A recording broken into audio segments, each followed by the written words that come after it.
Así que tenemos que glorificar al Señor por esta oportunidad que tenemos de estar aquí recibiendo su palabra, adorándoles, viéndonos. Yo sé que, lo decía ayer a un grupo de hermanos, nos han robado el abrazo, el beso, el saludo fraternal que tanto nos gusta a nosotros, pero no nos han robado a Dios, no nos han robado su palabra, no nos han robado la pasión por amarle, por servirle. Así que doy gracias a Dios a todos los que hicieron posible que se instalara todo esto, porque es la manera en que ahora podemos estar aquí. El día de hoy vamos a utilizar un libro del Antiguo Testamento y ahí nos vamos a quedar, que se llama Oseas. Así que abran sus Biblias en el libro de Oseas, el profeta menor. Después de Daniel, que es un libro fácil de encontrar, inmediatamente viene Oseas. Es un pequeño libro en realidad del Antiguo Testamento, y quisiera entonces que hoy pensemos en esta palabra: Dios es fiel a pesar de la pandemia. ¿Cuántos pueden decir amén? ¿Cuántos pueden decir conmigo: Dios es fiel a pesar de la pandemia? Y podríamos agregar: en todo tiempo y en todo lugar. Únase conmigo. Padre amado, una vez más oramos, una vez más clamamos delante del trono de tu gracia. Señor, en lo personal te suplico que tú me limpies, que tú me perdones, que tú me purifiques, que pueda ser un vaso limpio delante de ti y digno portador de esta palabra para compartir con tu pueblo. Te alabamos, Padre, te glorificamos, Señor. Escóndeme detrás de tu cruz, Señor Jesús, y te ruego que solo tú seas escuchado en este momento. En el bendito nombre de Cristo Jesús. Amén. Si usted ya encontró entonces el libro de Oseas, quiero dejarles saber algunas cosas importantes acerca de este libro, de este profeta. A veces no se predica mucho sobre este profeta Oseas.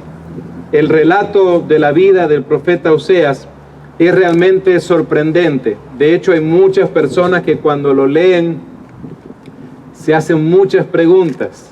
Algunos incluso hasta tratan de evitarlo. Para muchos, la lectura de este libro data de más o menos 714 años antes de Cristo. Así que quiere decir que era un profeta también contemporáneo de Isaías, por ejemplo. Esta lectura para muchos es controversial y difícil de entender porque les cuesta aceptar que desde el inicio del libro Dios le da una orden al profeta que a muchos nos pone a pensar. Nunca nos imaginaríamos, si usted es una persona que nunca leyó antes este libro, usted nunca se imaginaría que Dios le diría a uno de sus hijos, a uno de sus predicadores, a uno de sus profetas, a un hombre fiel, que le dijera: quiero que vayas y busques a una prostituta que te voy a indicar y con ella vas a formar familia. Es algo que no nos imaginamos eso, ¿verdad?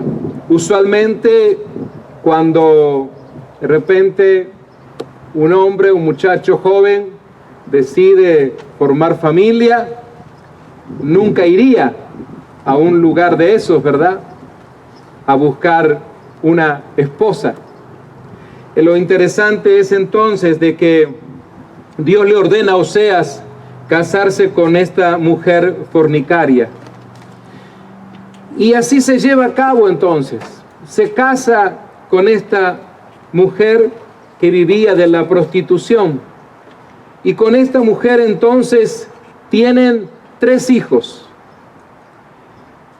Y no les he dado ahora todo el relato porque hay unas porciones que vamos a leer, pero hay algo que llama mi atención, y para aquellos que toman notas de los sermones, el primer nombre del primer bebé, del primer hijo que tiene Oseas, justamente con su esposa, Gomer, así se llamaba esta mujer a quien él rescata de la prostitución en ese momento. El primer hijo se llama Jezreel. Ustedes lo encuentran allí desde el primer capítulo. Y fíjense ustedes que ese nombre hebreo en la traducción para nosotros al idioma castellano sería Dios esparce. Y Israel definitivamente fue esparcido por el mundo después de haber sido llevados por los asirios. Recordemos que Isaías también era otro de los profetas que siempre estaba advirtiéndole al pueblo de Dios que buscaran a Jehová de una buena vez por todas, porque si no serían esparcidos, y esto ocurrió. En cierta manera, el nombre de este primer hijo del profeta Oseas es un anticipo, es como un anuncio a decir, esto le va a pasar a Israel. Y podríamos decir que hasta el día de hoy podemos encontrar nosotros justamente de este pueblo de Dios en casi todas las partes del mundo. Pero hay otra cosa que llama mi atención y es el segundo hijo varón. El nombre era Lo Ruhama, o también algunos lo llaman Lo Ruama. Pero la traducción a un idioma castellano entendible para nosotros sería compadecido.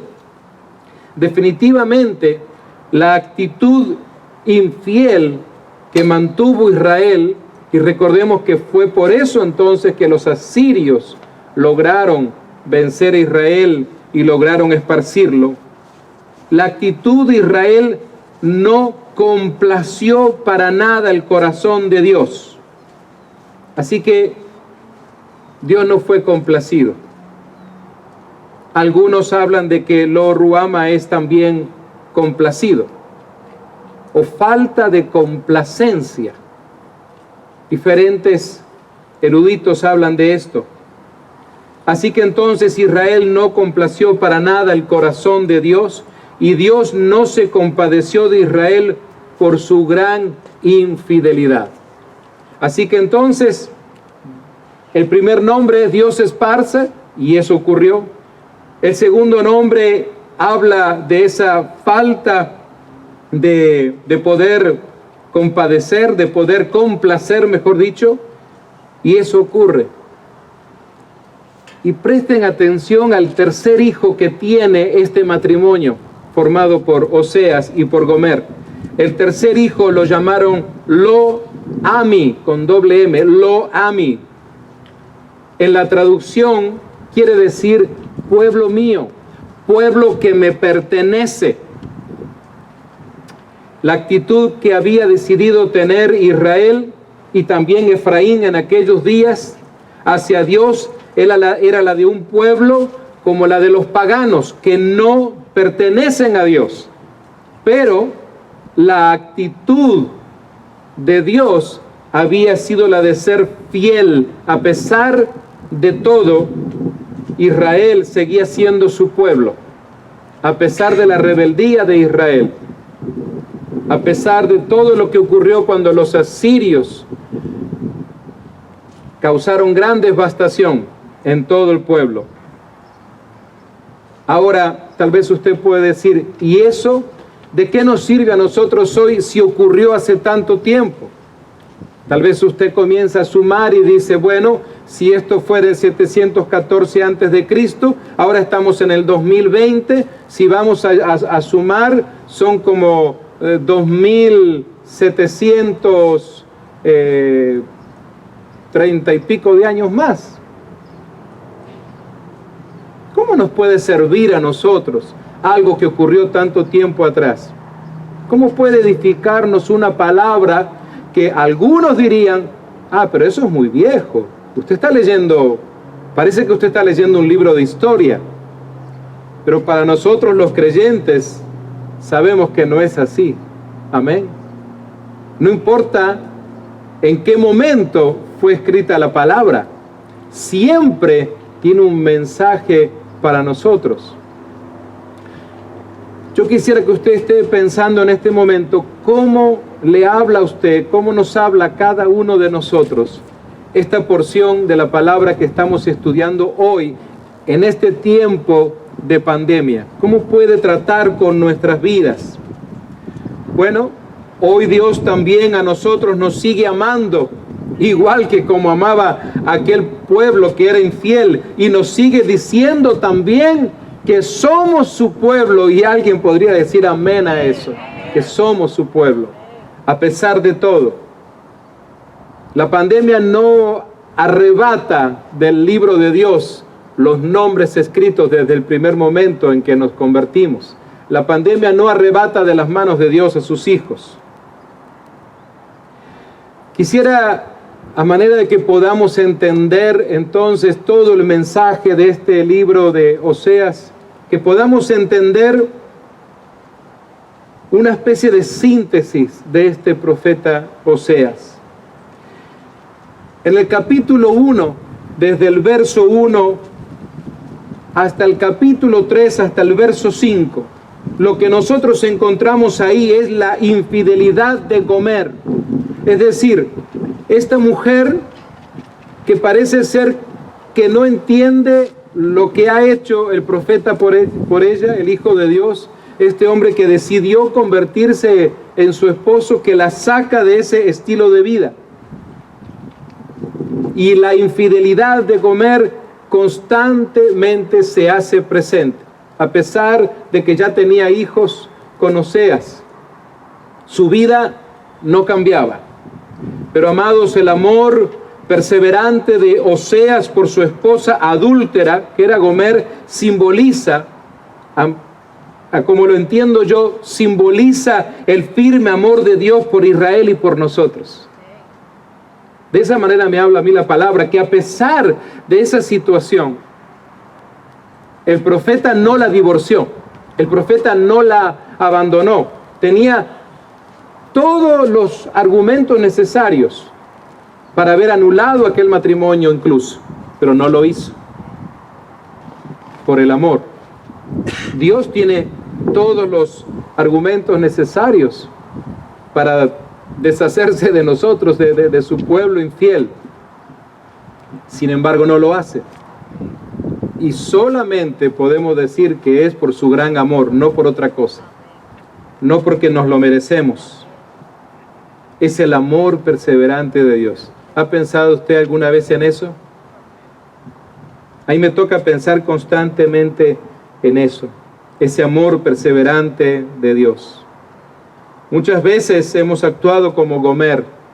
Yo sé que alguien dirá, no, a mí no me compare con una mujerzuela así. Pero la actitud de Gomer, de eso se trata. Eso es lo que este libro nos enseña. La profundidad de su teología es que podamos llegar a conocer a Dios a pesar de nuestra infidelidad. Que podamos llegar a conocer a Dios como Él es, a pesar de nosotros. Pero luego entonces, a partir del capítulo 4, del verso 1 y hasta el capítulo 11, encuentro otra infidelidad, y es la infidelidad de Israel y el castigo entonces que le toca vivir al pueblo. El abandono de Gomer a su esposo Oseas, cuando ella abandona a su esposo, que se va con otros hombres, representa justamente a Israel abandonando el camino de Dios. Esa es la simbología que encontramos aquí en realidad. Fíjense en ustedes esta porción que encontramos allí en el capítulo 3. Me dijo otra vez Jehová.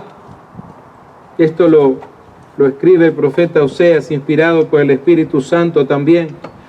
Ve, ama a una mujer amada de su compañero. Miren ustedes eso. Aunque adúltera, como el amor de Jehová para con los hijos de Israel, los cuales miran a dioses ajenos, note usted, dioses con T minúscula, paganos, y aman tortas de pasas. La compré entonces para mí por 15 siclos de plata y 1 homer y medio de cebada. Y le dije, así habla el profeta, tú serás mía durante muchos días, no fornicarás ni tomarás otro varón. Lo mismo haré yo contigo, porque muchos días estarán los hijos de Israel sin rey, sin príncipe, sin sacrificio, sin estatua, sin efod, sin terafines. Y en el verso 5 dice el profeta, después volverán los hijos de Israel y buscarán a Jehová su Dios y a David su rey, y temerán a Jehová y a su bondad en el fin de los días. No fue una pandemia, es cierto, fue toda la invasión de los asirios. Hay diferentes maneras en que Dios se revela a su pueblo. Los israelitas en aquellos días tendrían que pensar, bueno, pero ¿qué nos está diciendo Dios con todas estas vicisitudes que estamos viviendo? Con toda la crueldad de los asirios, porque eran crueles y sanguinarios, y cada día morían gente de Israel y de Efraín también.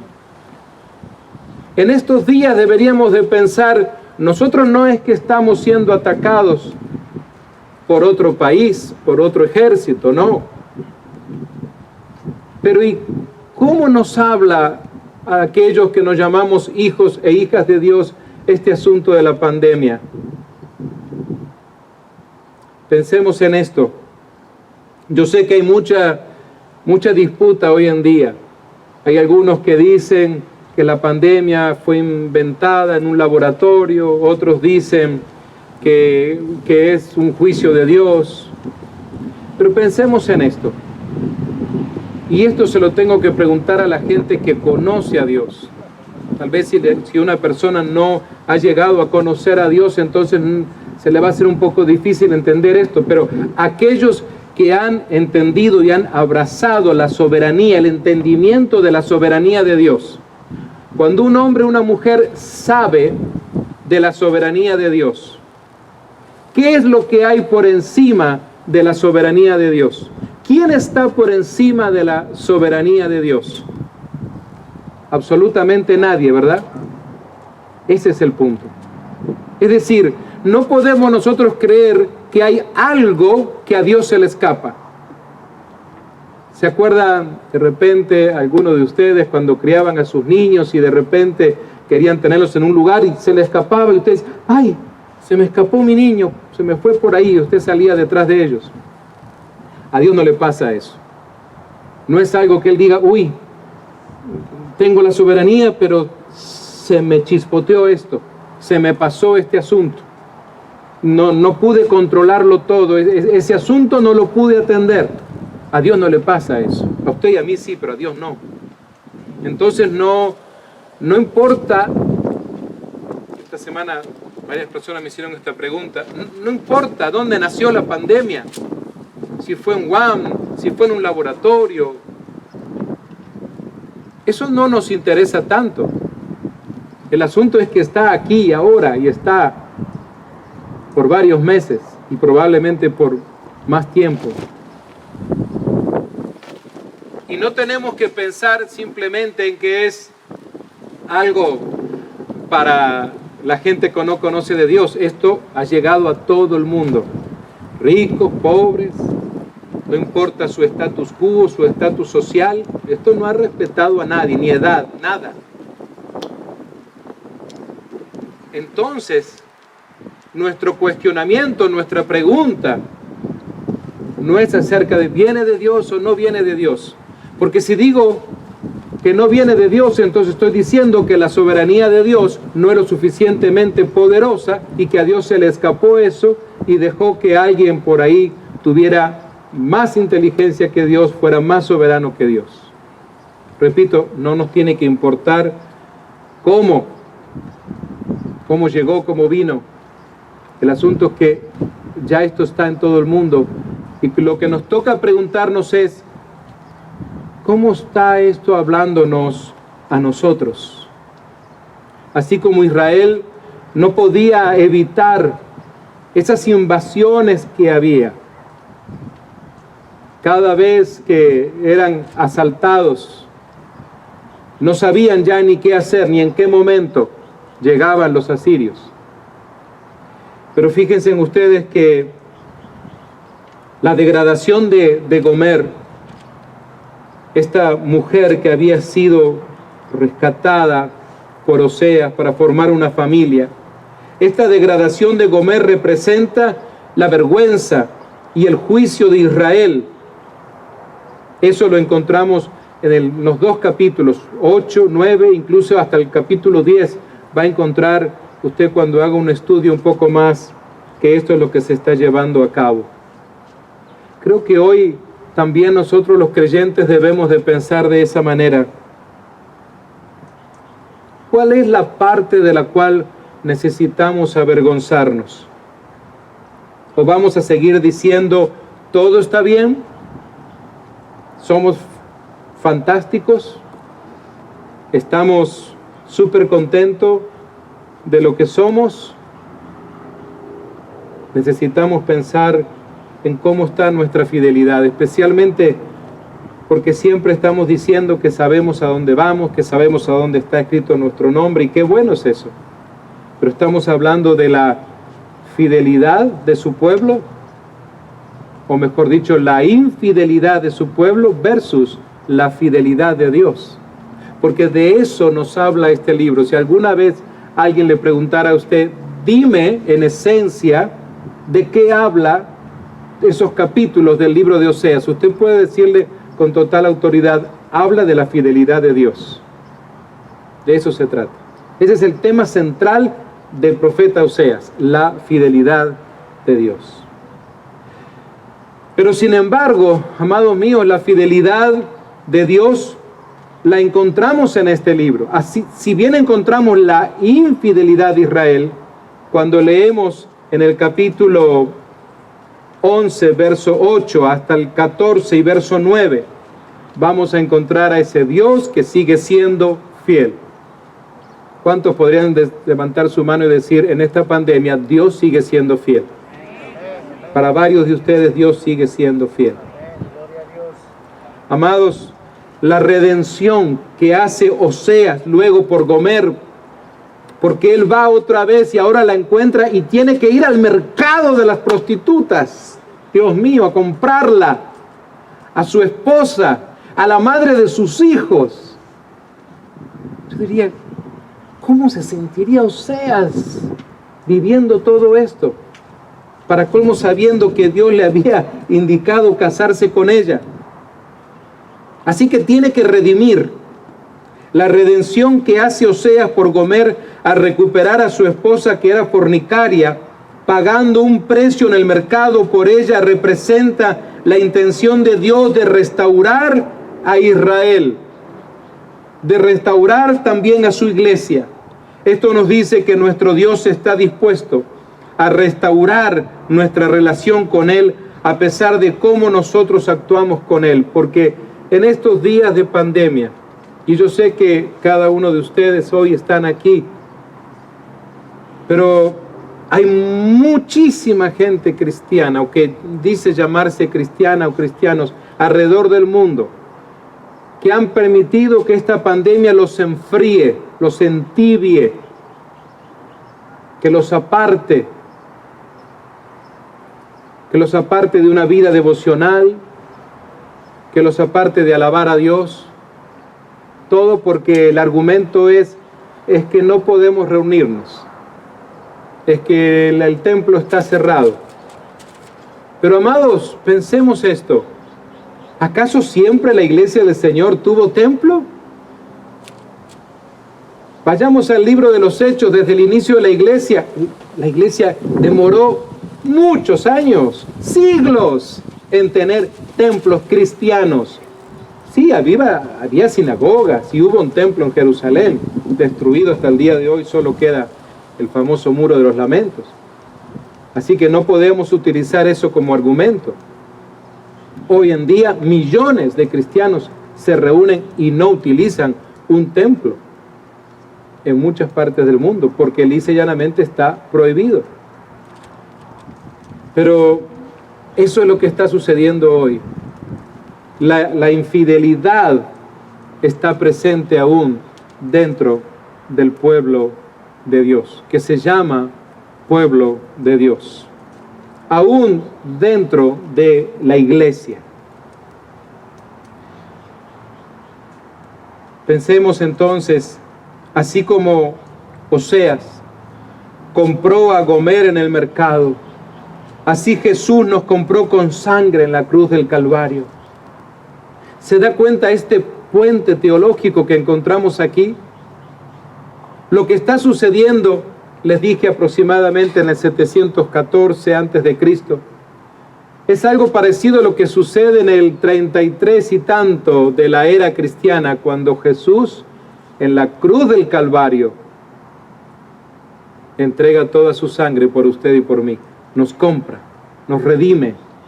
Esto está pasando aquí también. Necesitamos entonces entender esto que está sucediendo en estos días. Necesitamos clamar a Dios, abrir nuestros ojos. El relato nos muestra que Israel, como este mundo, han despreciado el amor de Dios y su llamado al arrepentimiento. El juicio ya no se puede posponer. Esa es una realidad. Algunos preguntan, ¿es este el tiempo del juicio? No nos toca ni a usted ni a mí ponerle fecha. Pero una cosa sí sabemos, no se va a posponer, no se va a cancelar, no se va a quitar de la agenda de Dios. Eso no va a pasar. Eso sí va a suceder. ¿Cuándo? Fecha, día y horario, ni usted ni yo lo sabemos, ni somos quienes para estar dando esas fechas, pero sí va a ocurrir. Por eso en este tiempo de pandemia es donde necesitamos revisar nuestras vidas, cómo verdaderamente nos encontramos delante de Dios. Solo tú y Dios saben eso. En la intimidad tuya, cuando estás sola, cuando estás solo, nadie te ve, ni tu mejor amigo, ni tu esposa, ni tu esposo, ni tus hijos. Cuando tú crees que estás completamente solo o sola, donde quiera que te encierres, en tu casa, en el trabajo, donde sea, Dios sí sabe de ti y te ve.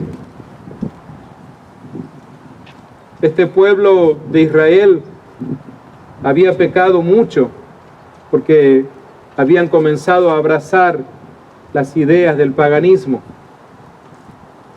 Si hacemos nosotros un poco de historia,